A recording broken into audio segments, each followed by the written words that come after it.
নমস্কার, রিম্পা অ্যান্ড স্তুতি চ্যানেলে তোমাদের সবাইকে স্বাগত জানাই।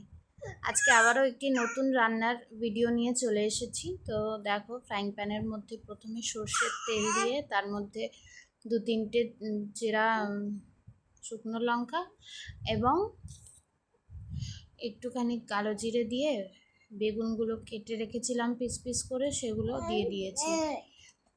দিয়ে তারপরে এটাকে ঢাকা দিয়ে রেখে দেবো কয়েক মিনিটের জন্য। কয়েক মিনিট পরে ঢাকা খুলে আবার বেগুনগুলোকে উল্টে নেব, দিয়ে এইভাবে ভেজে নেব।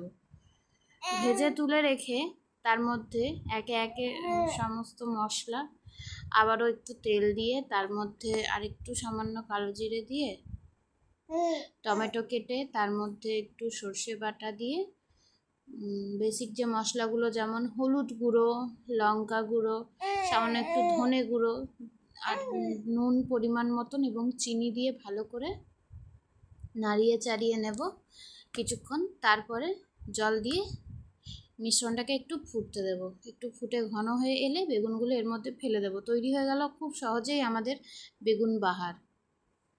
তো তোমরা কে কিভাবে বেগুন রান্না করো অবশ্যই জানিও, আমারও জেনে ভালো লাগবে। যদি অন্য কোনো তোমাদের কাছে অন্য কোনোভাবে করার আইডিয়া থাকে তাহলে আমাকে জানিও, আমি ট্রাই করে দেখব অবশ্যই। তারপরে তোমাদেরকে শেয়ার করব যে হ্যাঁ কীরকম এক্সপিরিয়েন্স ছিল। তো সকলকে অনুরোধ করব এই রান্নাটি একবার ট্রাই করার জন্য, খেতে অসাধারণ হয়।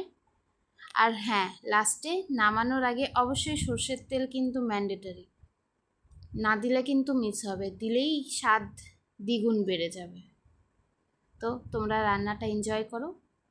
আর আমার ভিডিও যদি তোমাদের ভালো লেগে থাকে অবশ্যই একটি লাইক দিয়ে আমার উৎসাহ বাড়িও। লাইক দিলে অবশ্যই আমার উৎসাহ নিশ্চয়ই বাড়ে এবং ভিডিও বানানোর আগ্রহ আরও বেড়ে যায়। আর চ্যানেলে যারা নতুন ভিজিট করছো প্লিজ চ্যানেলটিকে সাবস্ক্রাইব করে পাশে থাকা বেল আইকনটি অবশ্যই টিপে দেবে। তাহলে এতে করে আমি যখনই কোনো ভিডিও আপলোড করব সবার আগে তার নোটিফিকেশন তোমাদের কাছে পৌঁছে যাবে। রান্না করতে আমি ভীষণ ভালোবাসি। আমার মতন কে কে আছো তোমরা যারা রান্না করতে ভালোবাসো, কমেন্ট করে অবশ্যই জানিও, আমার জেনে খুব ভালো লাগবে। তো আজকের ভিডিও ছিল এই পর্যন্তই। পরবর্তী ভিডিওর জন্য stay tuned with Rimpa and স্তুতি।